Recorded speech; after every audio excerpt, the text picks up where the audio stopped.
Welcome to Life in the Baggage Claim. My name is Chuck Longerbeam. I am a cruise planner in Charlottesville, Virginia.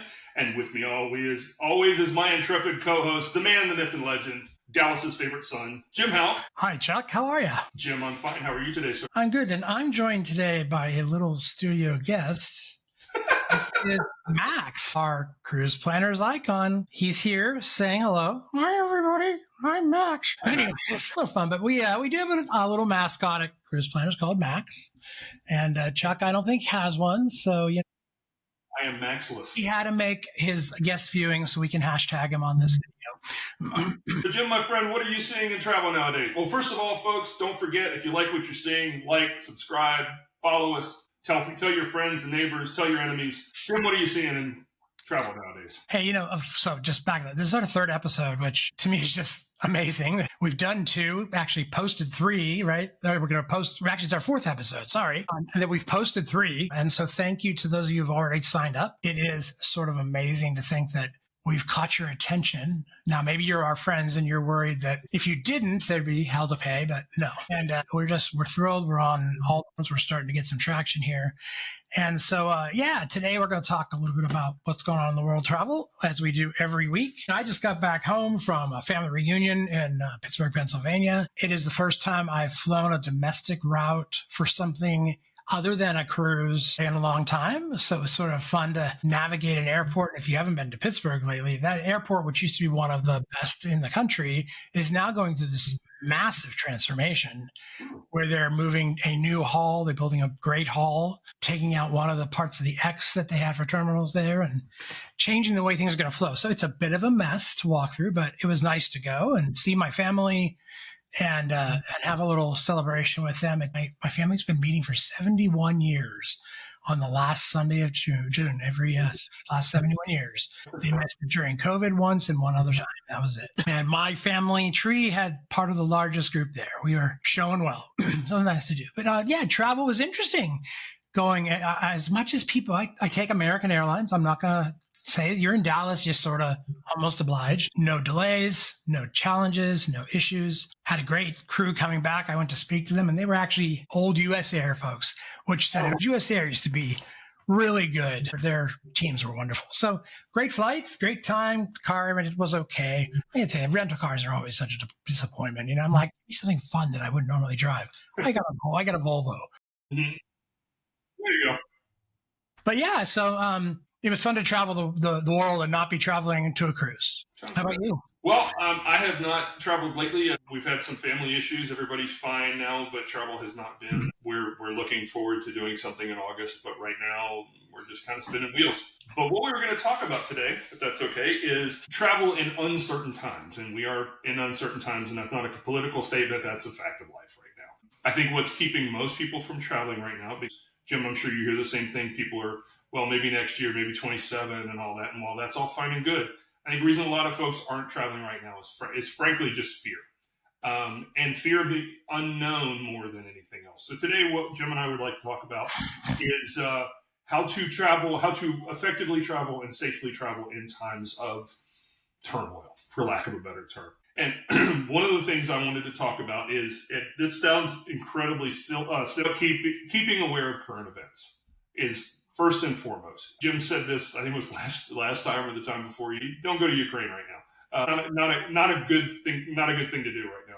But again, that all comes down to knowing what parts of the world are volatile, what parts of the world are not, and even what parts of volatile parts of the world that are reasonable. So, Jim, what do you think? Yeah, I think, there's the obvious, right? It's very easy to catch the headlines and say, well, I don't want to go to Israel or Iran or the Ukraine or Russia, maybe not China right now. I don't know. There's a little bit of something going on somewhere. But I think it's also good to know that as a country, we have great resources in our State Department that help you understand where you're going. And there are, just like we have DEFCONs, we have rankings on travel, whether it's recommended or not, for each location. So even if you're cruising, you want to sort of take a look and see your ports of call, see what's going on, see what the State Department says. In most cases, if not all, the cruise line will probably cancel a port if things are dangerous. Take a little time to remember they're watching out for you when your schedule changes. It's not that they're out to get you or not get you somewhere, but things happen and they're trying to be careful. They're bringing a few thousand people into a port. The last thing they need is to have issues go on. And there's a lot of unrest, a lot of civil crime going on throughout places. So just, it's good to go check out your destination. And then, as I always say, travel like something is potentially going wrong. Like, be aware. Like, know when you go somewhere that something could happen, because hey, something could happen here, right? I mean, in the United States, you could go and there could be a shooting, right? So just always be aware, keep your eyes on your surroundings and all that kind of stuff, but do not let unrest be the undoing of your travel dream, because there are so many great places to go and so many places welcoming Americans and wanting Americans to visit, and so much to see that, if you don't get to one of the other destinations right now, in time, you may be able to. Well, and it's interesting, you were talking about the State Department website. I did a deep dive on that yesterday. You're right. There are 4 levels, 1 through 4. 1 is, it's okay. 4 is do not go. Like North Korea is on level 4. The one thing I did notice as I dug in, which was kind of interesting to me, you can actually go further. So it doesn't just say, don't go here. It'll tell you why. And if some of the things are like, I'll just give you an example. France, I'm going to get this wrong. I think France is a 1. But if you harken back to, it's either first or second episode, one of the big things they warn you about is pickpocketing. So, yeah, we talked about that. We talked about how to deal with that. So if you missed that in episode 1 or 2, go back and check it out. But the bottom line is, I know if I went on the website and it said the big issue was pickpocketing, I would still go to France. I would just make sure that A, I stayed away from huge crowds, and B, I had a front pocket wallet or something. So you can make those determinations. Also, remember this. I did not realize this till yesterday. Level 1s and 2s, the State Department reassesses every 12 months. 3s and 4s, they assess every 6 months. So if it's a 2 and you're like, I don't know, just remember that may have been 11 months ago. So just not saying don't believe the State Department website, just, with everything you do, just have some common sense about how you look at it and all that kind of stuff. And Jim said something amazing that I was going to talk about just assume that there's going to be problems. I think what a lot of people don't do, budget for problems. Even if, a lot of people, and I get this, money's tight and people do what they do, but if you budgeted, X amount of dollars for your trip, and you didn't budget extra 10% or something like that for it, even in this country, like Jim said, let's say it's wintertime and your flight gets delayed. And, because I don't know if you know this, I don't think the airlines have to give you money if the flight's delayed because of weather. So now I've got to stay in a hotel. Well, do you have that money? Are you dipping into a credit card? And if that's what you want, if that's what you need to do, fine. But my wife and I like to budget for mistakes or budget for problems, not massive amounts of money, but, enough for like Jim said, enough for a rental car and a night in a hotel.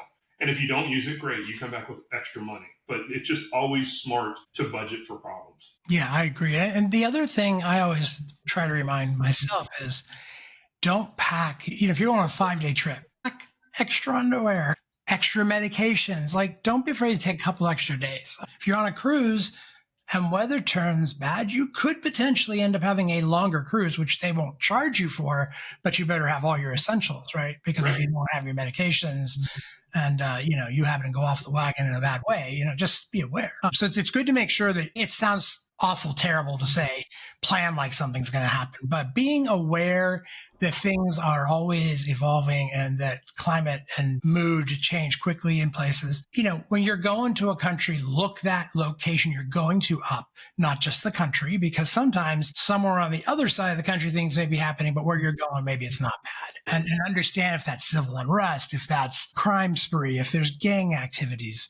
These are just things to be aware of. And I think it's always made me giggle that Americans show up and we swagger off of our travel means and like, well, we're Americans, we're here, and then we just expect everybody to speak English and everybody to understand us and know our norms and our expectations. And I personally have had some fun being on a trip, and one year going to Munich, we were headed to Neuschwanstein, the castle there. And these people we were traveling with were from Texas, and boy, everybody knew they were from Texas. Now, I was living in San Francisco at the time. So as the guide went around and asked us what countries we were from, they said America, and they got to us and we said, we're from San Francisco. And she says, I get it. So, it's just, there's a time to pull the America card out and there's a time not to. Right. Blending in is a good thing because it draws less attention to you. So, Be aware that you can't wear shorts everywhere when you go travel, right? And be aware that you should just think about how you're flashing and throwing money around, because some countries that's not a thing. Chuck has said pickpockets and all that. Just again, take caution all the time in travel, no matter where you are. Right. Yeah. If you're in a high pickpocket area, leave the Rolex at home, or front pocket wallet and all that. Jim said something interesting a minute ago about the cruise lines changing things up. I just sent a couple to the Greek Isles, and Santorini is having volcanic activity. So even before they got there, the cruise line didn't say, they sent them an email, but they didn't say anything. They didn't make a big deal out of it. They just changed it. And they just got back, and I asked them how it was. They did not mention Santorini at all. They said it was a phenomenal trip and they had a ball. And the husband said he had never been a cruise guy before, but now he is. So the cruise lines and all-inclusives and places like that, for the most part, they'll take care of you if it's a natural thing, or if it's, like I've been to, I won't say where, but I was in a place in the Caribbean in an all-inclusive, and they were very clear, do not leave the compound. We got you on the compound. Don't leave the compound. Right. Okay.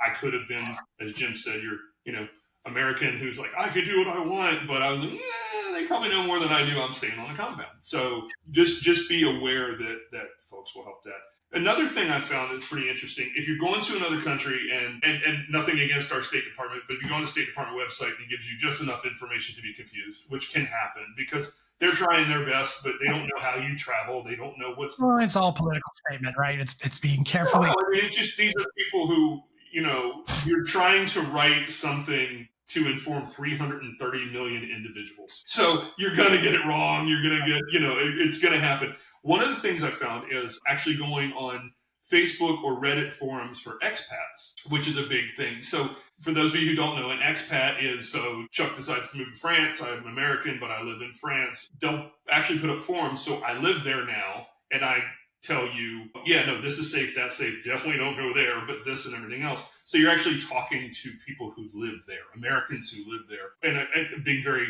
American eccentric right at the moment, but I'm assuming most of the folks listening to this right now are Americans. So when you're traveling to a foreign country like that, asking a French person what it's like, they're going to, well, like like Jim, he lives in Dallas. If I ask Jim be like, that's this, it's that, it's the other thing, probably forgetting that there are things that he knows from being in Dallas that he didn't tell me, not in a way, but like, you went there? Oh, I should have told you not to go there, kind of thing.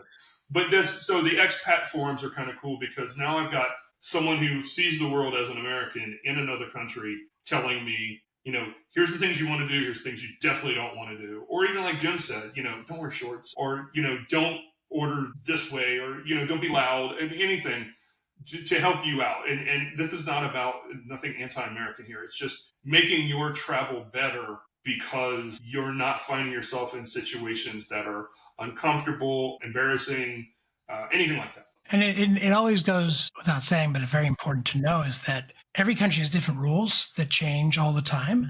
Mm-hmm. Tolerances and lack of tolerances may be different. So you don't take weapons and ammunition to foreign countries. If you get it on a ship anyways, I'd be surprised. But if you take it and you have the reason to take it and it goes on a plane, be aware of the consequences in another country. Also, I think it's good to know, knowing what you need to do to get into the country. So this comes down to visas. There's been changes in the last year, for instance, of going into the UK or Europe, where now visas are required. They're not expensive, but they're required. And for years, you could travel to the UK or Europe with just your passport. Now you need a travel visa. And that's not a hard thing. It's not a bad thing. It's something you can get from ETAS and ETI-AIS. These things are very easy to get. Those are websites that you can go to get your visa. You can get them within a day or two. It's just a validation that you are cleared for entry into a country. If you don't have it and you get to the gate, you could be turned around, and that's not a fun experience. So there's nobody sitting at the gate going, I'll sign you up now, sir, here, right here. Well, and you said the word passport made me remember, too. A lot of folks don't know this. I just had a couple, actually, I almost ran into this. My wife and I were going on a cruise last December. A lot of foreign countries now will not allow you admittance if your passport is younger than 60 days or within 60 days of being out. So I caught it. I was lucky. I read it on a website and was like, oh my God. And we slid in under the wire with like 4 weeks. When you leave on the trip, you're within 60 days of your passport expiring, or you're 60, within newer than 60 days. Look it up. A lot of countries will not let you in. Well, first of all, let's just say this. Everybody get your passports. I mean, I know people say, I don't need a passport. You know what?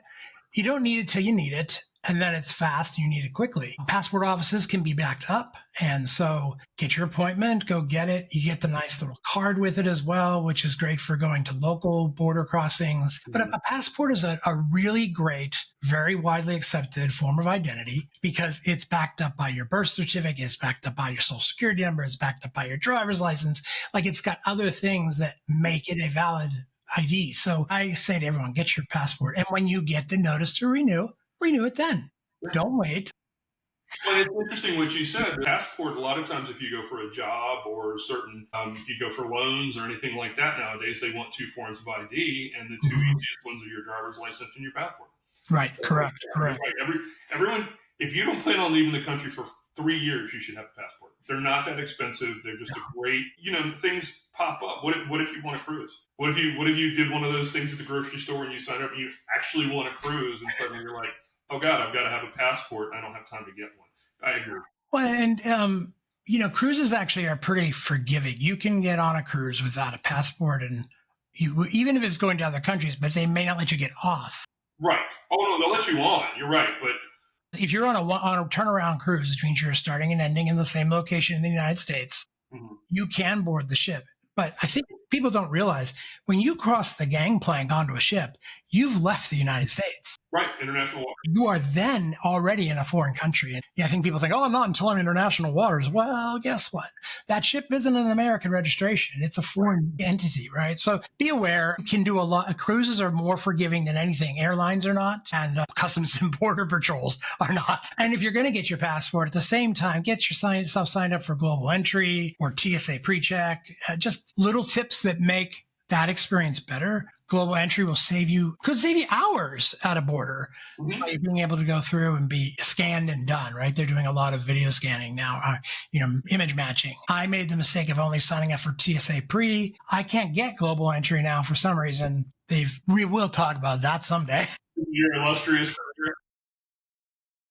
So, it's unfortunate. But I also have Clear, which really proved great in Pittsburgh because they had a Clear line. And while everything else was way backed up, I walked up and I straight through. I mean, I was in and out of security in 5 minutes, right? So look at those deals. Think about your frequency of travel.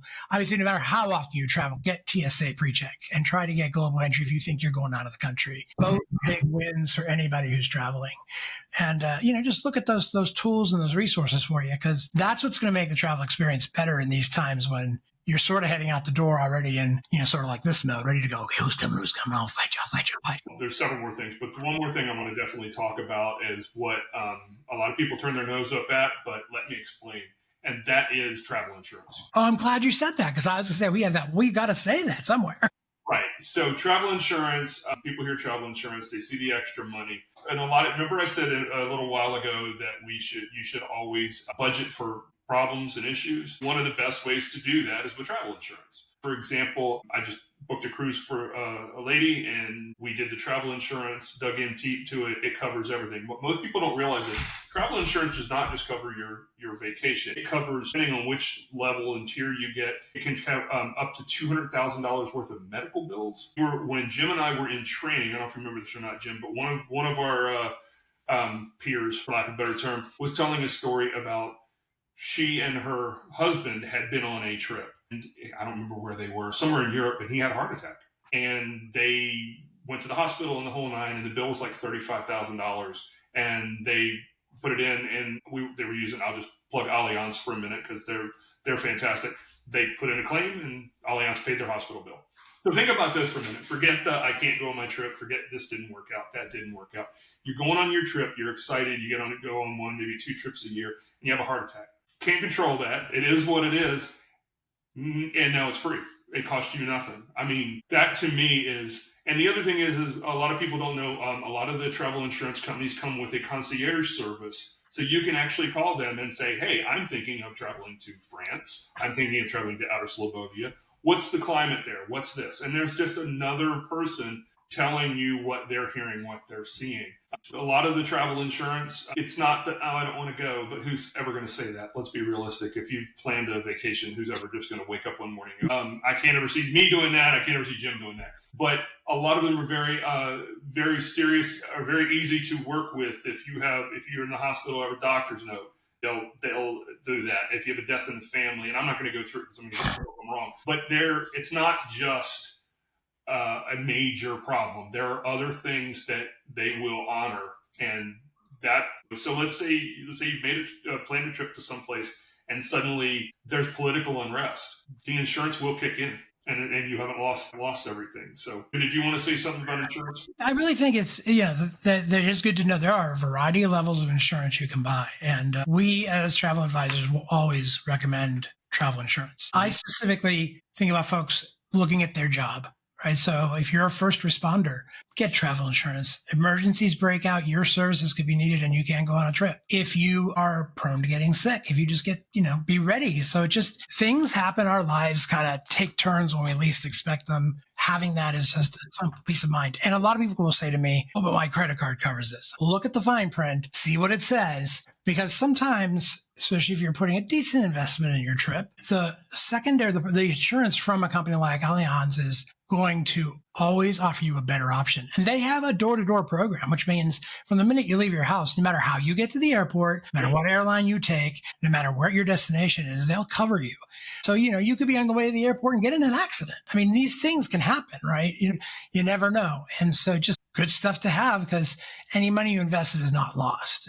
I myself don't buy a lot of travel insurance, and I sometimes should. But it's something that, I always recommend to my clients and my friends is don't forget to look at it. It could be only $100 or $200, but that $200 is a great deal of peace of mind. Yeah, I mean, Jim knows I won't get too deep into this because it's a personal thing, but, my wife is a very healthy woman, works out 5 days a week, the whole nine. And she got waylaid by a bacterial infection and was in the hospital for 10 days. And it's nothing she did. It just, things happened. But if we were scheduled to go on a trip then, and we didn't have travel insurance, then, money's out the window. But if we were going on a trip and we had travel insurance, all we need to do is prove that she was in the hospital and we get every penny back. And I don't know about you folks, but I don't have thousands of dollars to just throw away because I was too silly, in my opinion, to cover myself and get travel insurance. And again, uncertain times. Right now, if this were not a weird time to be alive and you were going to England, for example, which realistically is a fairly safe trip. I mean, I'm not trying to be funny. They speak the language. The culture's not that drastically different. You can navigate fine. But, what if something happened and you spent, you budgeted 10 grand for a trip and all of a sudden it's like, oh, you can't go because of a terrorist attack or something, God forbid. But, something like that. It just, Jim's right. It's pennies on the dollar compared to the security you have to know that you're covered either way. That you're either going to get to go on a fantastic trip or it's going to be covered if something happens beyond your control. I'm sure if any of you have seen the recent Netflix documentary about the train wreck poop cruise, which is a number of years ago, the Carnival cruise out of Galveston that got stranded on its way home from Costa Maya and everything stopped working and people were literally walking in their own stuff. Mm-hmm. They were not going to cover that cost for people initially because the cruise line wording said acts of God, failures, not covered, we are not responsible for it. It was amazing what was in the contract. Now those words have subsequently been removed from many cruise contracts, but anybody who bought insurance for that cruise knew they were covered. Mm-hmm. Terrible experience to go through. None of them planned that, I guarantee you. No. I don't know no one pushed that button and thought, what happens if it's a poop cruise, right? I've been on ships where things have failed, systems have failed. They come back and it's fine. But you never know when you're in the ship that decides that goes, that's it, today's my last day. We're just going to shut down right here. So just something that you can't plan for everything, but doing what you can to plan for what you can is good. Correct. So let's recap, Jim. What have we learned today? Well, let's see. I learned that we need to check on our travel plans, that we should be aware of what the Department of State says. We should be aware of foreign country information. Ask more people to find out more. Don't be afraid to look at insurance for your travels. Try not to travel like a big, bold American, but travel just like John Q citizen. And ask questions. I think this is where social media and what's left of the good interweb stuff is available to you to actually search and find answers. To be honest with you, AI can help you a lot if you've got a good access to an AI. Go to the AI and say, what's going on in Haiti right now? What do I need to know? Right. And it'll tell you. And it's almost as accurate as you're going to get. These are the things AI can help us with. So you don't have to go check a bunch of places. Right. And it'll link you off to places to go look further. But yeah, I think the thing I learned is times are weird. I could argue I don't think they've ever been normal. Times are stranger. And then the world is just all sitting on a hot button. So you don't know who's going to do what when. But that should never stop you from going places. I mean, I'll harken back even to the days of 9/11. And I was literally on a plane the week after when we could start flying from San Francisco to San Diego. Scary experience seeing soldiers in the airport with AKs, and I'm lots of them, but I felt very safe. But it was odd to go back and travel that fast. Oh, yeah. Same thing with going after COVID. First flight, I thought, oh, good, I'm going to get sick. Everybody's going to be on this plane. Is going to be sick, but I didn't. So it's just, be aware, be informed, keep yourself engaged, reach out to us. We'd be happy to answer your questions and help you know what's going on. And then hopefully you're asking us to book you there too. But well, you said something interesting about COVID. So my wife and I now have made a conscientious decision, and whenever we're on a flight, we wear a mask. Let me explain. I know this is a political hot button issue, but that's not why we do it. So my wife and I were both school principals for years. And right after our schools reopened after COVID, and we had to wear masks. It was state mandate, whatever. About January, we all kind of looked at each other, meaning the staff, and realized that none of us had gotten the flu all winter. None of us. And we were like, ooh. So the next winter, October hits, we start wearing masks, not because of COVID, but just because I didn't want to be out for 5 days with the flu. So 3 years ago, my wife and I went on a cruise, and we both got influenza A and spent 4 days of the cruise in our cabins dying. And because of the timeline and gestation and everything else, I'm 100% positive we either got sick in the airport or on the flight. And here's why, folks, and I don't want to get into a big thing, but wherever you live, whatever strain of flu is around, your body gets used to it. But when you're in an airport, there are people from all over the world, so there might be a strain that your body's not used to. And again, I'm not talking about COVID right now. I'm talking about good old flu that everybody gets. It can ruin a vacation. So I'm not advocating you wear a mask for any political reason. I'm saying my wife and I, in the airport and on the plane, we wear a mask because the last thing I want to do is wait 6 months for my vacation, be all excited, and to be sick as a dog because somebody got me sick in the airport. That's just what's that? And if you're sick, don't travel. I mean, it's correct. I would say some of us, like, oh, I'm okay, I'll power through it. Well, it's not you that everybody's worried about. It's the fact that you affect the folks around you. So correct. You're potentially ruining somebody else's vacation. It's just not necessary. Okay, so I guess that's it for us, Jim. Folks, like, subscribe, follow, and tell your friends and neighbors. Yes, as always. Help our fledgling channel get going. We are starting the upward momentum. Absolutely. We're getting there. We just need some more love. So as always, I'm Chuck Longerbeam. And we are with Life in the Baggage Claim. We will see you next week. Jim, always a pleasure, my friend. All right. See you later, sir. Bye, folks. Bye.